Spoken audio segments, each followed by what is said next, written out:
నమస్తే, నేను మీ జర్నలిస్ట్ వసంత్.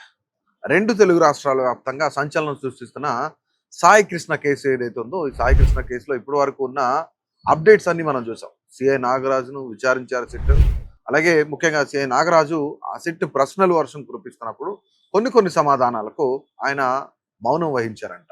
అంటే ఇక్కడ మౌనం అనేది అంగీకారమేనా అంటే అవుననుకోవచ్చా అనేది ఇక ఆయనకే తెలియాలి. ఎందుకంటే ఆ కేసులో ఏం జరిగింది, వాట్ ఈస్ వాట్ అనేది ఇక్కడ చాలా క్లియర్‌గా నాగరాజుకి గాని, నాగరాజుతో పాటు ఉన్న ఎవరైతే వాళ్ళ సబార్డినేట్స్ కానిస్టేబుల్స్ గాని, ఎస్ఐ గాని, హెడ్ కానిస్టేబుల్స్, రైటర్స్ ఎవరున్నారో వీళ్ళందరికీ మాత్రమే తెలుసు. మిగతా వాళ్ళు ఎవరికీ తెలీదు. అంటే కృష్ణలంక పోలీస్ స్టేషన్‌లో పనిచేస్తున్న పోలీస్ సిబ్బందికి మాత్రమే ఆ సాయి కృష్ణ గురించి తెలుసు. మిగతా వాళ్ళకి తెలియకపోయే ఛాన్స్ అయితే ఖచ్చితంగా ఉంది.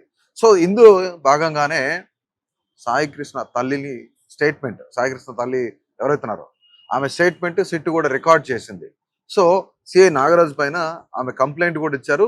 ఒకసారి కంప్లైంట్ లెటర్ మన చేతిలో ఉంది. అసలు ఆ కంప్లైంట్ లెటర్లో ఏం రాశారు ఆవిడ, అక్కడ జరిగిన సంభాషణ ఏంటి? ఆమె ఇంతకుముందు కేసులో కూడా చాలా సార్లు 3-4 సార్లు నేను కృష్ణలంక పోలీస్ స్టేషన్కి వెళ్ళాను, మా అబ్బాయిని కొట్టారు, చిత్రహింసలు పెట్టారు, లాకప్లో మా అబ్బాయి ఉన్నాడు, నేను కళ్ళారా చూశాను, నాగరాజే మీ అబ్బాయిని చంపేస్తా, ఫోటోకు దండ రెడీ చేసుకోమని చెప్పాడు అనేది, ఇలాంటి అన్ని విషయాల గురించి ఆవిడ చర్చించారు.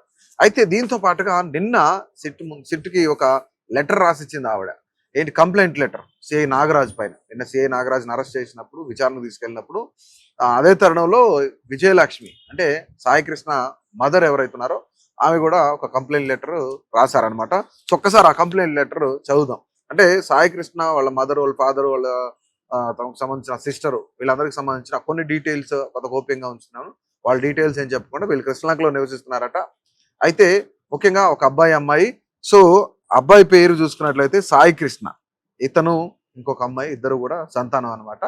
కొన్ని ముఖ్యంగా ఏంటంటే ఇతను చాలా క్లియర్ గా చిన్న గొడవలకు వెళ్ళేవాడు అనేది వాళ్ళ అమ్మగారు కూడా ఈ లెటర్ లో కూడా మెన్షన్ చేశారనమాట. ఇక్కడ సాయి కృష్ణ అనే వ్యక్తి నా కుమారుడు, అతనికి 25 సంవత్సరాలు, 9వ తరగతి వరకు చదువుకున్నాడు, ఆ పైన స్కూల్కి వెళ్ళలేదు, చదువుకోలేదు అని చెప్పేసి ఆవిడ చెప్తా ఉన్నారు. ఈ మధ్య కాలంలో ఒక హత్య కేసుకు సంబంధించి హత్య కేసులో ఇరుక్కున్నాడు. దీని ద్వారా ఏం జరిగిందంటే తను కొంతకాలం జైలుకి వెళ్ళి వచ్చాడు, ఇప్పుడు బయటే ఉంటున్నాడు. సో అతని మీద కొన్ని పెండింగ్ కేసులు కూడా ఉన్నాయి. దీని ద్వారా ఏంటంటే కోర్టు నుంచి నాన్ బెయిలబుల్ వారెంట్ అనేది పెండింగ్ లో ఉంది. సో దాని ద్వారా అరెస్ట్ చేస్తారేమని భయపడి అతను మార్కాపురంలో తలదాచుకుంటున్నాడు. నా కుమారుడు మార్కాపురంలో తలదాచుకుంటున్నాడు, ఎవరికి పోలీసులకు భయపడి. సో ఇది తెలుసుకున్న పోలీసు వారు మా అబ్బాయిని అరెస్ట్ చేస్తారేమో అనే భయంతో, సో అతను మార్కాపురంలో తలదాచుకుంటున్న సమయంలోనే ఇది తెలుసుకున్న పోలీసు వాళ్ళు ఏం చేశారంటే మార్కాపురం వెళ్ళి అతను అరెస్ట్ చేసి మే నెల మొదటి వారంలో కృష్ణలంక పోలీస్ స్టేషన్ కు సాయి కృష్ణను తీసుకొచ్చారట. సో ఇది ఓవరాల్ గా సినారియో. కేసులు ఏమున్నాయి, వాట్ ఈజ్ వాట్ అనేది 2-3 కేసులు ఉన్నాయి అతని పైన. అలాగే ఒక హత్య కేసులో కూడా ఇరుక్కున్నాడు. హత్య కేసులో నిందితుడిగా హత్య కేసులో ఆరోపణలు ఎదుర్కొంటున్నాడు కాబట్టి కోర్టుకు కూడా వెళ్ళొచ్చాడు, బెయిల్ పైన బయటకు వచ్చాడు. ఎన్బిడబ్ల్యూ ఉంది కాబట్టి, నాన్ బెయిలబుల్ వారెంట్ ఉంది కాబట్టి, అది పెండింగ్ లో ఉంది కాబట్టి మళ్ళీ పోలీసులు ఏమైనా అరెస్ట్ చేస్తారనే భయంతో మార్కాపురంలో ఎవరికి తెలియకుండా తలదాచుకుంటున్నమాట వాస్తవం అని చెప్పేసి చాలా క్లియర్ కట్ గా ఆమె రాశారనమాట. ఈ విషయం తెలుసుకున్న కృష్ణలంక పోలీసు వారు ఏం చేశారు, అతను తీసుకొచ్చారు. అయితే ఇక్కడ ముందు ఈమె భయపడి ముందుగానే కృష్ణలంక పోలీస్ స్టేషన్కి వెళ్ళి సిఐ నాగరాజుని కలిశారట.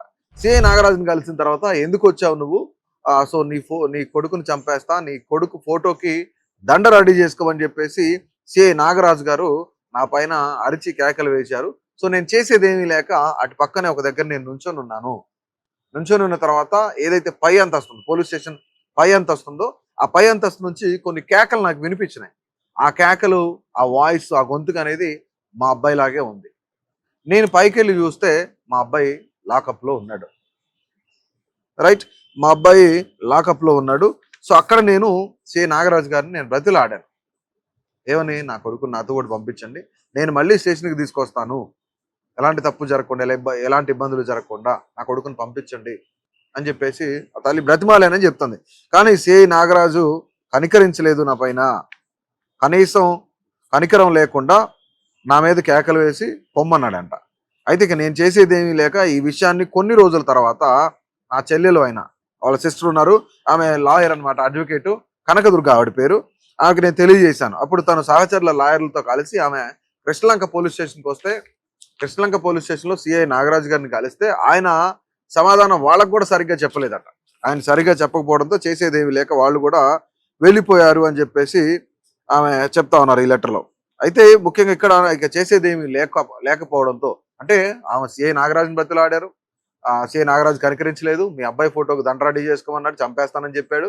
తర్వాత నా చెల్లెలు అడ్వకేట్ గా ఉన్న కనకదుర్గ ఎవరైతే ఉన్నారో ఆమె లాయరు, ఆమె సహచరుల లాయర్లతో కలిసి కృష్ణలంక పోలీస్ స్టేషన్కి వెళ్ళి అడిగినప్పుడు వాళ్ళకు కూడా సరిగా సమాధానం చెప్పలేదు కనుక నేను చేసేది ఏమీ లేక కోర్టును ఆశ్రయించాను. హెబియస్ కార్పస్ పిటిషన్ ఏదైతే ఉందో ఆ పిటిషన్ దాఖలు చేశాను అని చెప్పేసి ఆమె ఈ లెటర్లో క్లియర్ గా చెప్తుంది. మా అబ్బాయి సాయి కృష్ణని సిఐ నాగరాజు ఇక్కడ మార్కాపురం నుండి తీసుకొచ్చి ఇక్కడ ముఖ్యంగా వారెంట్ అమలుపరిచి కోర్టులో ప్రవేశపెట్టకుండా అక్రమంగా పోలీస్ స్టేషన్లో నిర్బంధించి బాగా కొట్టి చిత్రహింసలు పెట్టడం వలన ఆ దెబ్బకు తట్టుకోలేక ముఖ్యంగా ఇక్కడ మా అబ్బాయి సాయి కృష్ణ చనిపోయాడు అనే విషయం ఇక్కడ ఆమె చెప్తా ఉంది, లెటర్లో రాస్తా ఉంది. అంటే సిఐ నాగరాజు దెబ్బలు, కొట్టిన దెబ్బలు కానీ ఆయన పెట్టిన హింసలు కానీ అవన్నీ తట్టుకోలేకనే మా అబ్బాయి చనిపోయాడు అని చెప్పేసి ఇక్కడ ముఖ్యంగా ఏం చెప్తుంది, రైట్ ఆ దెబ్బలు కొడితే తట్టుకోలేక మా అబ్బాయి చనిపోయాడు. కానీ ఇక్కడ నాగరాజు పైన ఏమన్నా కేసులు ఇలాంటివన్నీ వస్తాయని చెప్పేసి అతను ముందుగానే చాలా తెలివిగా మా అబ్బాయి ఏదైతే మృతదేహం ఉందో దాన్ని కూడా కాల్చి ఆధారాలన్నీ నాశనం చేయాలని ప్రయత్నం చేశాడు, తగలబెట్టేశారని చెప్పేసి నాకు తెలిసింది అని చాలా క్లియర్ గా లెటర్ లో రాస్తాం. ఇది నేను చెప్తున్న మాట కాదు, ఎవరైతే సాయి కృష్ణ ఉన్నారో సాయి కృష్ణ మదర్ చెప్తా ఉన్నారు. అంటే అతను మా అబ్బాయిని కొట్టి చంపేసి ఆధారాలన్నీ ఏమి లేకుండా తగలబెట్టేయాలనే కారణంతో తగలబెట్టేశారు, అతని మీదకి వస్తుందని చెప్పేసి ఈ విషయం నాకు తెలిసింది అని చెప్తున్నాడు. నా కుమారుడు సాయి కృష్ణను సిఐ నాగరాజు పోలీస్ స్టేషన్ లో చిత్రహింసలు పెట్టి చంపి చట్టం నుండి తప్పించుకోవడానికి ఇక్కడ ముఖ్యంగా ఆలోచనతోనే సాక్ష్యాలు దొరకకుండా ఉండేందుకు నా కొడుకు శవాన్ని తగలబెట్టారని కావున సదరు కృష్ణలంకలో ఏదైతే ఉందో CI Nagaraju inspector CI Nagaraju పైన కఠిన చట్టపరమైన చర్యలు తీసుకోవాలని చెప్పేసి మీ దృష్టికి నేను తీసుకొస్తున్నారు. ఇది నేను ఇక్కడ ముఖ్యంగా వ్రాసి ఇస్తున్నానని చెప్పేసి చెప్తా ఉన్నారు. అయితే ఆమెకి రాయడం రాదు కాబట్టి ఇక్కడ దస్తూరి అని చెప్పేసి ఎం కనకదుర్గ అంటే వాళ్ళ sister advocate I think so ఆమె రాసినట్టున్నారు. ఇక్కడ విజయలక్ష్మి డేట్ కూడా వేసి ఇచ్చారనమాట. సో ఓవరాల్ గా అసలు ఇక్కడ కృష్ణలంక పోలీస్ స్టేషన్ సంబంధించిన కేసు ఏదైతే ఉందో ఈ కేసు అంతా చూస్తే ఎప్పుడైతే నాగరాజు నన్ను తిట్టాడో బయటికి వెళ్ళిపోయానో చేసేదేమి లేక నేను ఒక పక్కన కూర్చుని ఉన్నా, అదే సమయంలో నాకు కొడుకు వాయిస్ వినిపించింది. ఇదంతా నేను పైకి వెళ్ళాను, లాకప్ వైపు వెళ్తే లాకప్ లో నా కొడుకు కనిపించాడు. అంటే ఇక్కడ చాలా చాలా క్లియర్ గా చెప్తుంది. అసలు సిఐ నాగరాజు ఏం చెప్తున్నాడు, సాయి కృష్ణ అనే వ్యక్తిని పోలీస్ స్టేషన్ తీసుకురావలేదు, అతనికి మాకు ఎలాంటి సంబంధం లేదు, అతని పైన కేసులు ఉన్నమాట వాస్తవమే, అతని అదృశ్యానికి నాకు సంబంధం లేదు అనేది ముందు అతను చెప్పాడు. కానీ ఇక్కడ ట్విస్ట్ ఏంటంటే సాయి కృష్ణ కేసులో దాదాపుగా నెల రోజుల పాటుకు సంబంధించిన ఏదైతే సీసీటీవీ ఫుటేజ్ ఉందో ఆ ఫుటేజ్ కూడా మాయమైపోయింది. దీనిపైన సిట్ వారు క్వశ్చన్ అడిగినప్పుడు మౌనంగా ఉన్నాడు. సాయి కృష్ణను చంపారా అంటే మౌనంగా ఉన్నాడు, కొట్టారా అంటే మౌనంగా ఉన్నాడు, తీసుకొచ్చారంటే మౌనం. ఇలాంటి అనేకమైన విషయాల్లో సిఐ నాగరాజు చాలా మౌనం వహించాడు. అయితే ఇక్కడ ఇంకో విషయం ఏంటంటే అక్కడ ఉన్న స్థానికులు ఎవరైతున్నారో వాళ్ళంతా కూడా కృష్ణలంక పోలీస్ స్టేషన్ కి సంబంధించినంత వరకు సిఐ నాగరాజు గారు చాలా నిజాయితీపరుడు, ఇక్కడ ఉన్న గంజాయి డ్రగ్స్ బ్యాచ్ అందరినీ కూడా కొంతమేర అదుపు చేయగలిగాడు, లేదంటే మళ్ళీ ఇక్కడ మేము స్వేచ్ఛాయుతంగా బతకలేమని చెప్పేసి వాళ్ళు ధర్నాలు చేస్తా ఉన్నారు, నాగరాజుకి సింపతి తెస్తా ఉంది. అంటే ఇక్కడ చాలా ముఖ్యమైన అంశం అంటే మానవతా దృక్పథంతో ఆలోచించాల్సిన విషయం ఏంటంటే నిజంగానే ఎన్బిడబ్ల్యూ ఉన్నప్పుడు నాన్ బెయిలబుల్ వారెంట్ పెండింగ్ లో ఉన్నప్పుడు ఖచ్చితంగా అతన్ని 24 గంటలు తీసుకెళ్లి కోర్టులో సబ్మిట్ చేస్తే కోర్టు వారు వారెంట్ విధిస్తారు. సో అదంతా వేరే విషయం, జైలుకు పంపిస్తారు. అది నెల పంపిస్తారా, సంవత్సరం పంపిస్తారా, 10 ఏళ్ళు పంపిస్తారా అనేది అదంతా కోర్టు వారి దృష్టిలోది, న్యాయ నిర్ణేతలు చేసేది. కాబట్టి ముఖ్యంగా ఈ అంశాలన్నీ న్యాయపరమైన అంశాలు. కానీ ఇక్కడ ఎంతవరకు రౌడీ షీటర్ అయినా సరే మర్డర్ చేసిన వాడు కొట్టి చంపడం అనేది ఎంతవరకు సమంజసం అనేది చాలా మంది విశ్లేషకులు చెప్తున్నారు. చాలా మంది ఏదైతే కొంత మానవ హక్కుల సంఘాలు మాట్లాడుతూ ఉన్నాయి. అంటే ఈరోజు చాలా మంది నాగరాజుకి మద్దతుగా చాలా మంది ధర్నాలు చేస్తూ ఉన్నారు, సిఐ నాగరాజు హీరో అన్నట్లు మాట్లాడుతూ ఉన్నారు. కానీ ఓ తల్లి కొడుకు కోసం ఎంత ఆరాటపడుతుందో, కొడుకు దొంగ అయినా సరే రౌడీ షీటర్ అయినా సరే ఆ తల్లికి కొడుకు మీద ఉండే ప్రేమ అనేది ఖచ్చితంగా ధర్నా చేసే వాళ్ళ ఇంట్లో కూడా తెలిసే ఉంటుంది.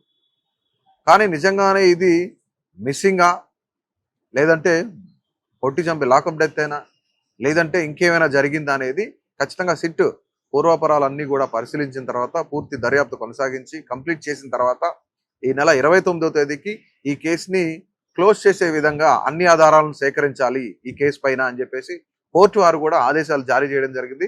ఎట్టకేలకు సీసీటీవీ ఫుటేజ్ అయితే మిస్ అయింది. ఇందులో సిఐ నాగరాజ్ మౌనం వహిస్తా ఉన్నారు. అసలు ఈ దర్యాప్తు ఎటువైపు వెళ్తుంది? నిజంగానే సాయి కృష్ణకి ఏం జరిగింది? సిఐ నాగరాజే కొట్టి చంపేశారు అనేది కూడా నిజంగానే ఇక్కడ ఒక పెద్ద ట్విస్ట్ తేలాల్సి ఉంది.